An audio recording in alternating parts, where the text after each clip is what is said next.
J'aimerais te présenter Taiga, l'outil que j'ai retenu pour centraliser notre backlog. Mon objectif dans cette vidéo est de te convaincre que c'est une bonne option et en même temps recueillir ton feedback parce que si après on dit collectivement on y va, tu vas l'utiliser au quotidien. D'abord, j'aimerais juste revenir 2 minutes sur pourquoi changer d'outil. Quand je lis déjà les premiers feedbacks sur la rétro, très clairement la question de l'outillage revient de manière prégnante. On a fait jusqu'à maintenant en avançant avec les outils les plus simples possibles. Je déteste rendre les choses compliquées et complexes. Elles sont déjà assez complexes comme ça. Mais là, on a atteint leurs limites.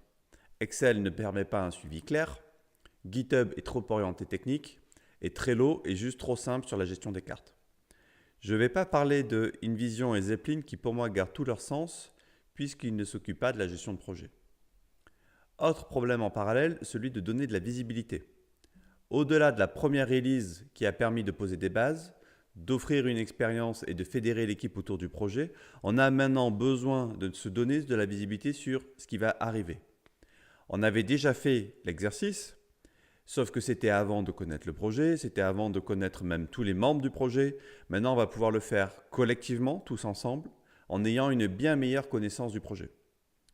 Pour ça, je vous propose qu'on s'appuie sur le concept de vélocité, qui est un concept de Scrum, que JP décrit très bien dans un épisode de Scrum Life 19. Je te mettrai le lien quelque part pour que tu puisses le lire.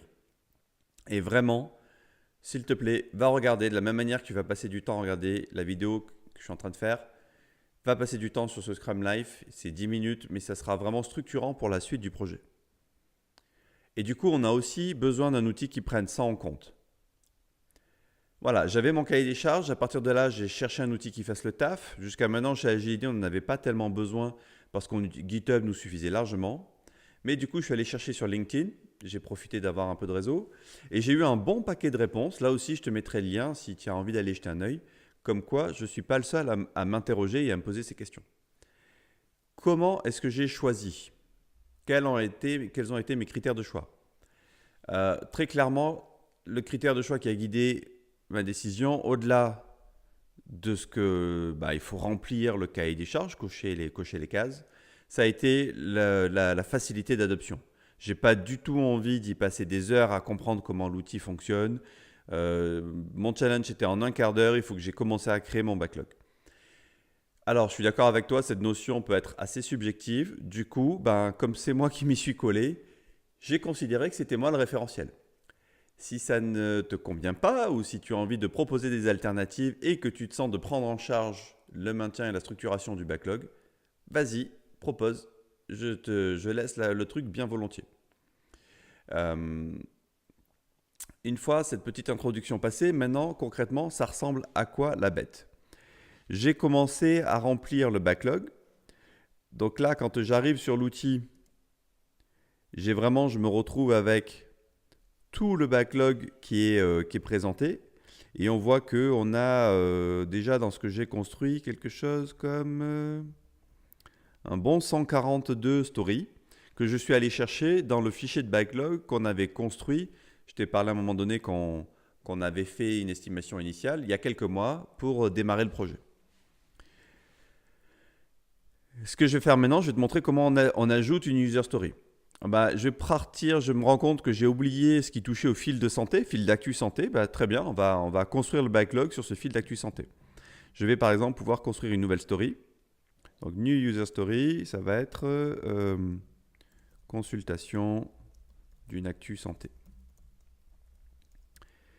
Là, les différents posts pourront être sizés lorsqu'on passera en revue d'estimation. Le début, tant que la user story vient d'être créée, ça sera en new. Elle pourra passer en ready quand elle sera ready.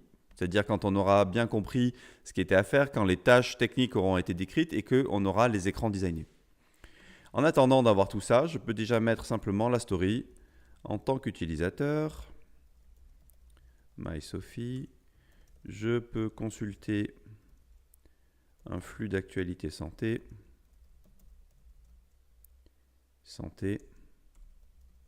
Afin de je sais pas quoi en fait. C'est quoi l'objectif de le nôtre? Je le sais, c'est pour générer de l'usage, mais pour l'utilisateur, du point de vue de l'utilisateur, c'est quoi la valeur de consulter le flux santé? Je vais dire de me de me renseigner sur ma santé. Ouais, je ne suis pas sûr que ce soit très pertinent, mais je laisserai. On pourra revoir ce point. Hop, j'ai créé ma story. Super. C'est cool, sauf que maintenant, ma story, je me rends compte, tiens, pour qu'un utilisateur puisse consulter son flux santé, ça veut dire que quelqu'un lui a envoyé de l'info santé. Comment je fais ça? On va pouvoir regrouper plusieurs stories dans une épique. Hop, je vais sur l'écran des épiques. J'ai déjà créé plusieurs épiques. On va ajouter l'épique flux santé.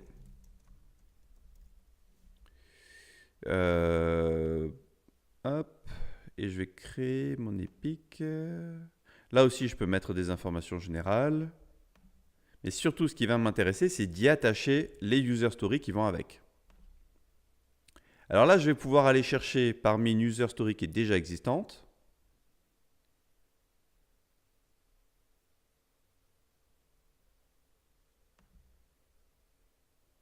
Flux santé. Actu santé, très bien. Et je vais pouvoir aussi créer d'autres stories. Par exemple, dans le back, ajouter CRUD d'info santé. Et puis je vais peut-être vouloir aussi une notification d'une nouvelle actu santé. Et voilà. J'ai mes 3 stories qui ont été créées et qui font partie maintenant de l'épique. Donc là, on a vu déjà comment on pouvait construire une épique, des stories qui vont venir constituer l'épique. Je peux également ajouter des issues, des problèmes qui sont séparés. On va pouvoir là y intégrer potentiellement le feedback et recueillir les éléments qui ne vont pas. Par exemple, ce que j'ai compris, ce que j'ai vu moi, c'est que message d'erreur. Sur mon compte, maintenant je n'ai plus que le régime obligatoire et du coup les vieux actes sont affichés en erreur. Alors qu'en fait ça devrait être une notification qui m'invite à saisir mon régime complémentaire. Message d'erreur inapproprié.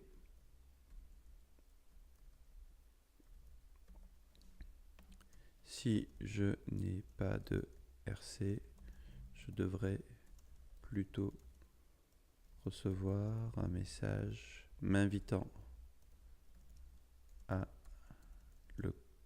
connecter mon RC plutôt que l'afficher en erreur. Voilà par exemple un bug. Et il est passé où?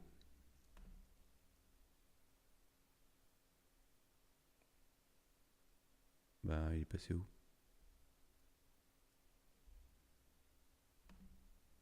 Ah voilà, ok. J'avais activé un filtre qu'il ne fallait pas activer. Petit détail intéressant aussi, que ce soit les stories ou les tickets ont un système de vote. Je ne sais pas très sincèrement comment on peut utiliser ça, mais j'imagine que ça peut servir entre nous à voter pour les stories qui nous paraissent les plus importantes. À voir comment on utilise ce truc. Dernière chose que je voulais te montrer.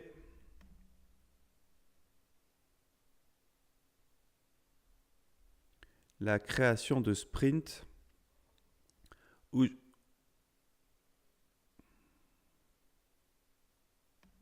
je vais pouvoir créer un sprint. Alors, par exemple, je vais nommer un sprint 1.2 que je peux faire partir du 21 jusqu'au 1er juin. Moi, je propose qu'on parte sur des sprints de 2 semaines. Voilà, j'ai créé mon sprint. Et maintenant, je vais pouvoir répartir les choses dans mes différents sprints. Par exemple, si je veux mettre en priorité le fil santé, ou l'actu, pardon. Oh, putain. On a appelé ça plutôt actu. Voilà. consultation d'une actu santé. Je vais pouvoir comme ça répartir mes stories dans mes différents sprints qui arrivent. Charge ensuite à nous, à tout le monde, à l'équipe, de découper en tâches, en tâches techniques, d'estimer tout ça pour voir ce qui rentre ou pas et d'ajuster les différents sprints qui arrivent devant nous. On est arrivé à la fin de cette présentation. Qu'est-ce que tu en penses? Est-ce que tu es OK pour l'utiliser? Je te laisse mettre des commentaires. Merci.